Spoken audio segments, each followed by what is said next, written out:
एक बार फिर से बहुत बहुत स्वागत है आपका मेरे चैनल कन्वेंशनल साइंस में। प्रीवियस जो हमने वीडियो बनाई थी उसमें हम मेंडल लॉ ऑफ इनहेरिटेंस कर रहे थे, जिसमें हमने मोनो हाइब्रिड क्रॉस तक कर लिया था। आज हम डाई हाइब्रिड क्रॉस करने वाले थे।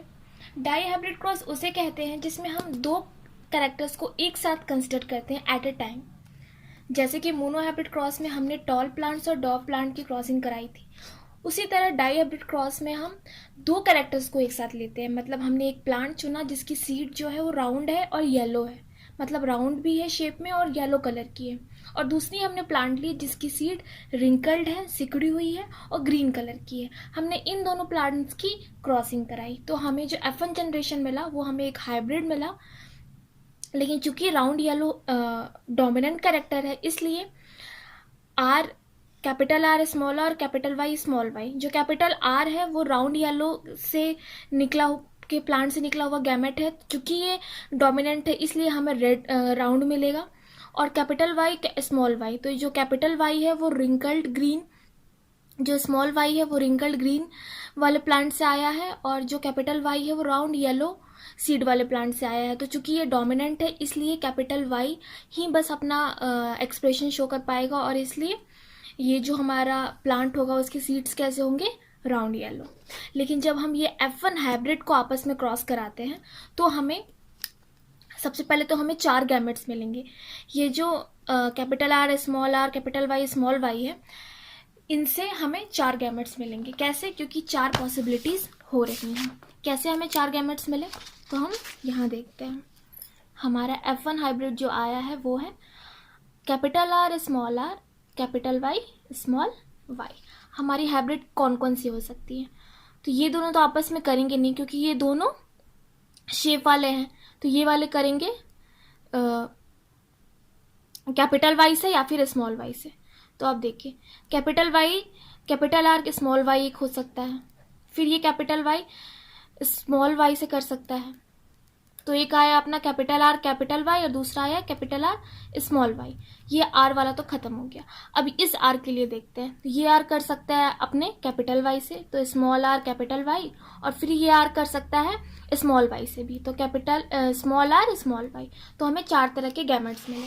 तो दोनों प्लांट्स में चार तरह के गैमेट्स हो गए, और फिर इन दोनों में जब हम क्रॉसिंग कराते हैं थ्रू पुनेट स्क्वायर, हम देखते हैं कि हमें 16 तरह के 16 प्रोजेनीज मिलते हैं, और उनकी हमको फिनोटिपिक रेशियो और जीनोटिपिक रेशियो निकालनी है। तो सबसे पहले तो हम देखते हैं कि हमें गैमेट्स मिले, हमने क्रॉसिंग कराई। जैसे कैसे क्रॉसिंग कराते हैं हम लोग पुनेट स्क्वायर में, कैपिटल आर वाई है, इसकी क्रॉसिंग कराया, हम जैसे है वैसे लिख देंगे। हम आर को एक साथ लिखेंगे और वाई को एक साथ लिखेंगे। Capital R capital Y round yellow होगा।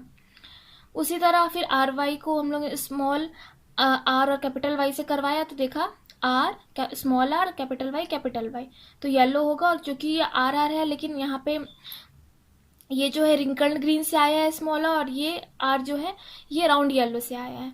तो चूंकि राउंड येलो हमारा डोमिनेंट है इसलिए राउंड शो करेगा, इसलिए जो पूरा हमारा सीड होगा वो कैसा होगा, राउंड येलो होगा। उसी तरह हमने पूरी प्रोजेनिस निकाल ली है।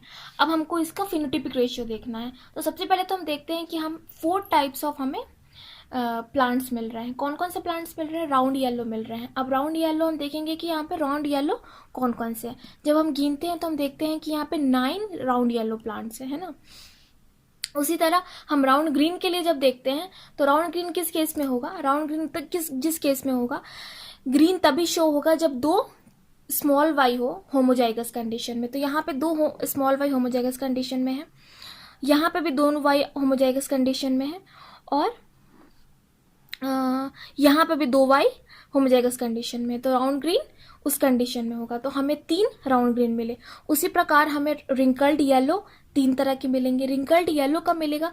रिंकल्ड कब मिलेगा? तब जो 2 स्मॉल आर हो, तभी वो आपस में होमोजाइगस होंगे, और होमोजाइगस रिसेसिव ही सिर्फ अब वो अपना एक्सप्रेशन शो कर पाते हैं जब वो होमोजाइगस कंडीशन में रहते हैं। तो रिंकल्ड कब होगा? जब 2 स्मॉल आर होगा।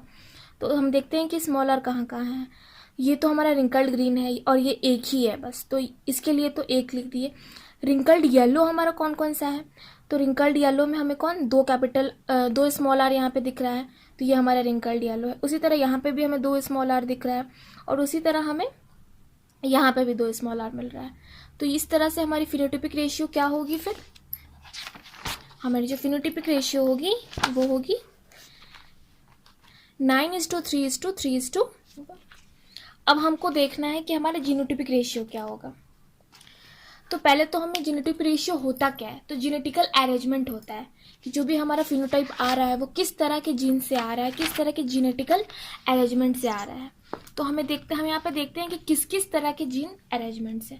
तो जब हमने इसको अच्छे से स्टडी करी तो हमने देखा कि यहाँ पे 1 2 3 4 5 6 7 8 9 तरह के जेनेटिकल अरेंजमेंट हुए हैं। इन 16 प्रोजेनीज में 9 तरह के अलग अलग जीन अरेंजमेंट हुए हैं, जिनके हिसाब से उनकी फिनोटाइप्स 4 तरह की आई है। अब कौन कौन से जेनेटिकल अरेंजमेंट हुए हैं, तो सबसे पहले capital R, capital R, capital Y, capital Y.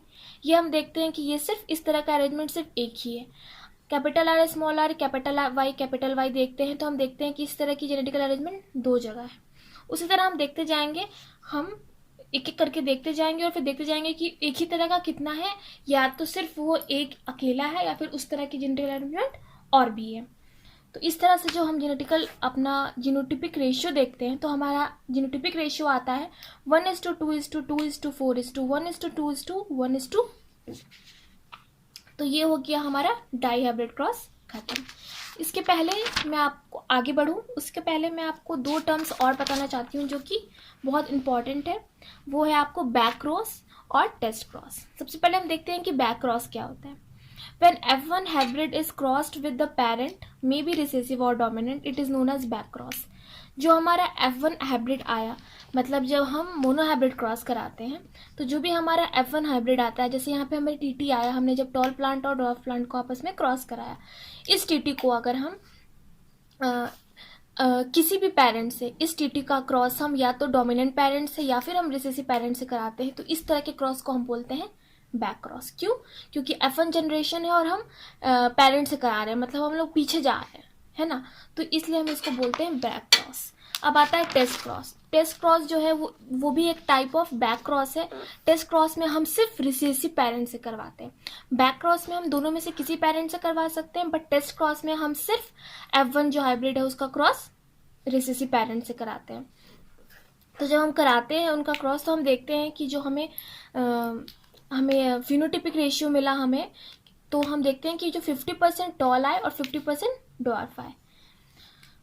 तो हम इसका क्या सिग्निफिकेंस है, हम टेस्ट क्रॉस क्यों करते हैं, तो इसका सिग्निफिकेंस ये है कि हमें कोई भी फिनोटिपिक रेशियो जैसे आ गया, जैसे कि हमें टॉल प्लांट्स आ गए और डॉर्फ प्लांट्स आ गए, तो डॉर्फ का तो हम समझ गए क्योंकि वो रिसेसिव है तो वो हमेशा खुद को होमोजाइगस कंडीशन में ही शो करेगा, इसलिए वो टीटी हो जाएगा, स्मॉल टी।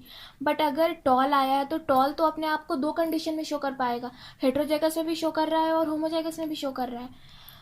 तो अब हमको कैसे पता चलेगा कि ये कौन सा, ये टॉल है लेकिन इसके जीनोटिपिकल जीनोटाइप कैसा है, ये कैपिटल टी है या फिर कैपिटल टी स्मॉल टी वाला है। तो अगर हमें 50% टॉल और 50% ड्वार्फ आता है तो हम समझ जाएंगे कि जो टॉल है हमारा वो प्योर नहीं है, वो हेट्रोजाइगस कंडीशन में। बट अगर हमें 100% टॉल आता है तो हम देखते हैं कि जो हमारा पेरेंट है, मतलब जो टॉल आया है वो कैपिटल टी से आया है। जब जिस केस में कैपिटल टी होगा उसी केस में हमें 100% टॉल मिलेगा।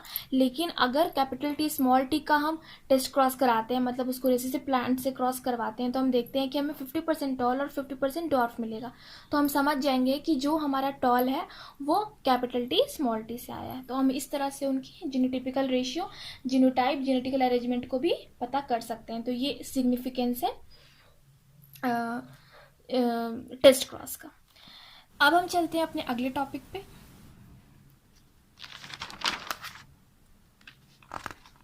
जो कि है इम्पोर्टेंस ऑफ मेंडलिज्म। अब हमने सब कुछ पढ़ लिया, मेंडलिज्म उसके सारे लॉस पढ़ लिए, dihybrid, monohybrid cross, और उसके बाद से सब कुछ देख लिया हमने, रेशियो सब। अब हम देखते हैं कि इसकी इम्पोर्टेंस क्या, हम पढ़ क्यों रहे हैं इतना। तो इसकी इंपॉर्टेंस है कि of spring of superior characters can be obtained. हम जान गए कि किसका क्रॉस किसके साथ करवाएंगे तो हमें क्या रिजल्ट आएगा, हमें किस तरह का प्रोजेनी मिलेगा। तो उस हिसाब से हम मैनिपुलेट करके हम उन पेरेंट्स का ही, उन प्लांट्स का ही सिर्फ क्रॉस कराएंगे जिससे हमको पता है कि बस वो प्लांट्स मिलेंगे जो कि सुपीरियर क्वालिटी के होंगे। तो इसलिए हम सुपीरियर कैरेक्टर्स को ऑब्टेन कर सकते हैं। दूसरा है कि हम रेसिस्टेंट प्लांट्स को बना सकते हैं उसी तरह प्रकार से कि हम देखते हैं कि ड्राउट रेसिस्टेंट है या फिर वो, तो हम उन दो प्लांट्स को लेकर आपस में क्रॉस कराएंगे जिनमें ऑलरेडी वो क्वालिटी होगी और फिर उनका क्रॉस कराएंगे तो दोनों की एक एक क्वालिटी जो है प्रोजेनी में आ जाएगी। उसके बाद हम देखते हैं कि डिस्कवरी और रेमेडीज़, बहुत सारे प्लांट से हमें वैक्सीन्स मिलते हैं, मेडिसिन्स मिलते हैं, तो हम उस तरह को भी इस मेंडलिज्म को मैनिपुलेट करके उसमें उसका यूज़ करके हम डिस्कवरी और रेमेडीज़ को और जेनेटिकल डिजीज़ को के बारे में डिस्कवरी कर सकते हैं, उनके रेमेडीज़ निकाल सकते हैं। उसके बाद से ना सिर्फ प्लांट्स में बल्कि हम इस मेंडलिज्म का यूज़ हम एनिमल्स में भी कर सकते हैं हाई क्वालिटी और इम्प्रूव क्वालिटी ऑफ ब्रीड को ऑब्टेन करने के लिए। तो ये हमारा इंपॉर्टेंस ऑफ मेंडलिज्म रहा। यहाँ पे हमारा मेंडलिज्म ख़त्म होता है और बाकी हमें आप देखना है एक्सेप्शन ऑफ मेंडलिज्म, जो हम अपने नेक्स्ट वीडियो में देखेंगे। अगर आपको आज की वीडियो पसंद आई हो then please like, share and subscribe, and thank you so much for supporting me and watching my video so patiently.